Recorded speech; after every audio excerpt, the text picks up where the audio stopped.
Dünən Albaniyanın paytaxtı Tirana şəhərində Avropa Siyasi Birliyi 6-cı zirvə toplantısının açılış mərasimi keçirildi.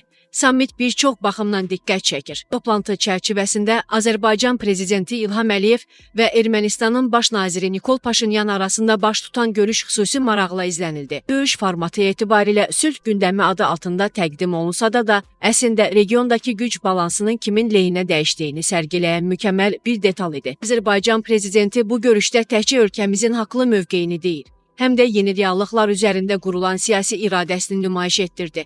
Başqa cür desək, ölkə başçısı bu danışıqlarda yalnız diplomatik mövqe ifadə edən tərəf deyil, eyni vaxtda şərtləri diktə edən güc kimi rol oynadı. Paşinyanın jestləri, mimikası və ritorikası isə onu göstərirdi ki, Ermənistan tərəfi artıq proseslərin subyekti yox, obyektidir. Aydın məsələdir ki, Ermənistan Avropada çox fəaldır. Ancaq buna baxmayaraq İrəvanın mövqeyi real güc balansında öz əksini tapmır. Təsadüfi deyil ki, Tiranadakı masa həm də Azərbaycanın qurduğu yeni reallıqların Avropaya təqdimatı idi.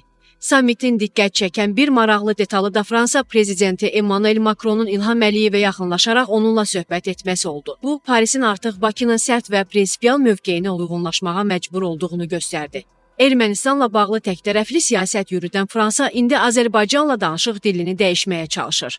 Əslində bu da təsadüfi deyil. Belə ki, Azərbaycanın artan iqtisadi çəkisi, Türkiyə ilə strateji müttəfiqliyi və regional nəqliyyat dəhlizləri üzərindəki nəzarəti onu geosiyasi mərkəzə çevirib. Görünür, Paris də bu reallığın fərqindədir və oyundan kənar qalmaq istəmir. İlham Əliyevlə Türkiyə prezidenti Rəcəb Tayyip Ərdoğan arasındakı koordinasiya isə bu sammitin ən diqqət çəkən nüansı idi. Paşinyan üçün təkcə Əliyevlə deyil, eyni zamanda regional ittifaqın iki lideri ilə eyni platformada olmaq bir mesajdır. Bu mesaj isə çox açıq və sadədir. Ermənistanın sülh çağırışları yalnız real addımlarla təsdiqlənərsə nəticə verəcək. Əks halda regionun gələcəyini Azərbaycan-Türkiyə tandemi müəyyənləşdirəcək. Paşinyan üçün isə artıq ikili oyun oynamağa yer qalmayıb. O ya regionun yeni arxitekturasını qəbul edəcək, ya da proseslərin kənarında qalacaq.